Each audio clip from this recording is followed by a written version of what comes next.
Integration থেকে আসা এই ম্যাথটা মোটামুটি টাইম কনজিউমিং।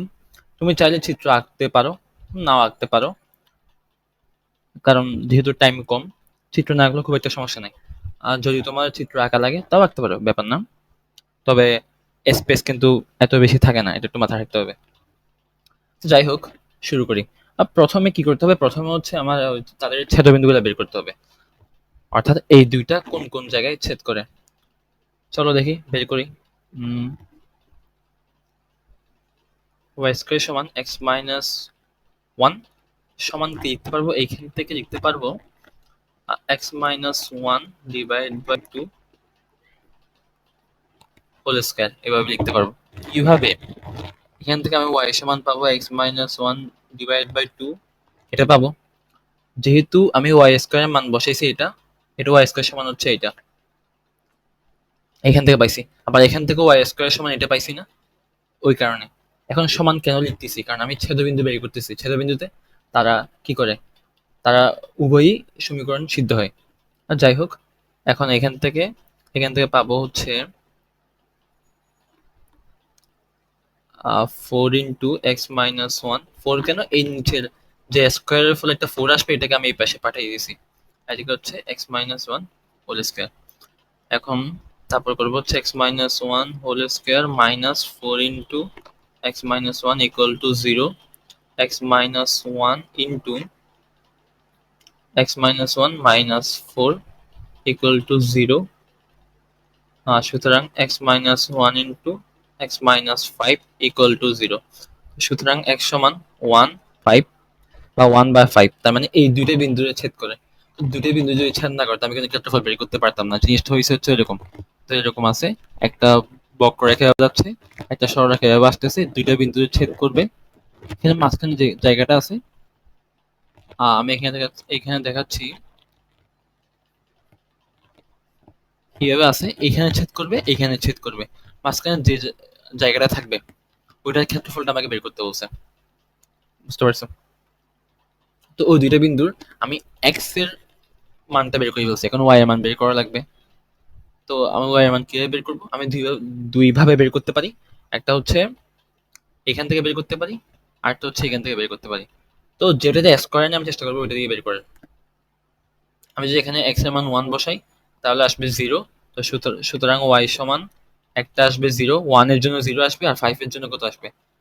5 এর জন্য 5 - 1 হচ্ছে 4, আর 4 কে 2 দিয়ে ভাগ করলে 2, এটা আসবে। সুতরাং বিন্দুগুলা হচ্ছে 1, 0 এবং 5, 2। আচ্ছা, এবার আমার ক্ষেত্রফল বের করার পালা। এখন আমি কি করবো? একটা থেকে আরেকটা বিয়োগ দিব। তো এটা ধরো y1, এটা y1, এটা y2। y1 মাইনাস y2, কারণ দুটো আলাদা সমীকরণ।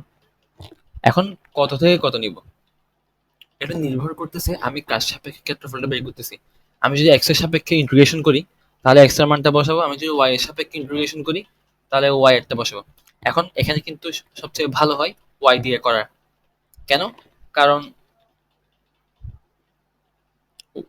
কারণ হচ্ছে আমি যদি এক্স এর মানটা বসাইতে চাই, সরি ওয়াই এর মানটা যদি আমি বসাইতে চাই, তাহলে হবে কি, আমার এখানে রুট করতে হবে, আর একটু ঝামেলা হচ্ছে। এই কারণে আমি কি করব, এটাকে এক্স এর সমীকরণ আকারে প্রকাশ করে তারপর আমি কি করব, ওয়াই এর সাপেক্ষে ইন্টিগ্রেশন করব। চলো কিভাবে করব দেখি। আর তোমরা চাইলে এক্স এর সাপেক্ষে করতে পারো, আমি ওয়াই এর সাপেক্ষে ওইটা দেখাচ্ছি। এখান থেকে আমি বলতে পারবো এক্স সমান হচ্ছে 2y - 1 এবং এক্স সমান, ধরো এটাকে ধরলাম x2, এটা x1, কারণ দুইটা আলাদা সমীকরণ। Y square minus 1। তো এখন এখান থেকে আমি পাবো ক্ষেত্রফল হবে x1 মাইনাস x2 dy। তো যেহেতু y এর সাপেক্ষে আমি 0 থেকে 2 বসাবো। আরো একটা কারণ হচ্ছে y নেওয়ার, এখানে 0 আছে, যার ফলে একটা মান নিয়ে আমার তেমন খুব একটা কষ্ট করা লাগবে না, জাস্ট আরেকটা মান বসানো হচ্ছে কি। এখন দেখো, যদি আমি বিয়োগ করি y square minus 1 minus 2y plus 1 dy। তো সুতরাং আমি ইন্টিগ্রেশন বসাইলাম, সরি লিমিটটা বসাইলাম, তারপর পাবো হচ্ছে ওয়াই স্কোয়ার মাইনাস 2y, এটা পাবো। আচ্ছা, এটা আলাদাভাবে লেখার দরকার নাই, আমি সরাসরি এখান থেকে লিখতে পারবো। এবারে দেখো ওয়াই স্কোয়ারকে যদি আমি ইন্টিগ্রেশন করি তাহলে কি পাবো, ওয়াই কিউব ডিভাইডেড বাই 3, পাওয়ার 1 যোগ বারন্ত পাওয়ার দিয়ে ভাগ, এখানে থাকবে 0, এখানে থাকবে 2, আপার লিমিট এবং লোয়ার লিমিট বসাইতে হবে। -1 + 1 মিলে 0 হবে, থাকবে -2y। -2y কে যদি আমি ইন্টিগ্রেশন করি তাহলে পাবো হচ্ছে শুধু ওয়াই স্কোয়ার, কারণ ওয়াই স্কোয়ার বাই 2 থাকবে, 2 2 কাটাকাটি যাবে, থাকবে শুধু ওয়াই স্কোয়ার, 0 থেকে 2। এখন জিরোর মানটা বসানোর দরকার নাই, কারণ 0 বসালে 0 আসবে, যদি 0 না আসতো তখন একটা বিষয়। এখন আমি 0 বসাইলে 0³/3 0, 0 স্কোয়ার 0, তোমার শুধু 2 বসাইলে হয়েছে, 2 বসাইলে পাবো 8/3, আর এখানে পাবো -4। এখন যদি আমি বিয়োগ করি আসবে হচ্ছে -3/4। তো এটা তো ক্ষেত্রফল হইতে পারে না, মানে ঋণাত্মক তো ক্ষেত্রফল হয় না সাধারণত আমরা যখন বাস্তব ক্ষেত্রে চিন্তা করব। তো আমাকে যেহেতু আবদ্ধ ক্ষেত্রে ক্ষেত্রফলটা বের করতে বলছে, আমি লিখবো এখান থেকে আনসারটা লিখবো, সুতরাং ক্ষেত্রফল ইকুয়াল টু 4/3 বর্গ একক। এই বর্গ একক জিনিসটা লেখা উচিত, যদিও নাম্বার কাটার চান্স কতটুকু আমি জানি না, বা এটা খেয়াল করবে কিনা তাও জানি না, কিন্তু এত কিছু লিখছো এই জিনিসটাও ঠিকভাবে লেখা উচিত, কারণ ক্ষেত্রফলের একক কি হয়, বর্গ মিটার, বর্গ ফুট, বর্গ কিলোমিটার, এরকম কিছু হয়। এখানে যেহেতু এককটা দেওয়া নাই, তুমি শুধুমাত্র বর্গ একক লিখে দিবা, এনাফ।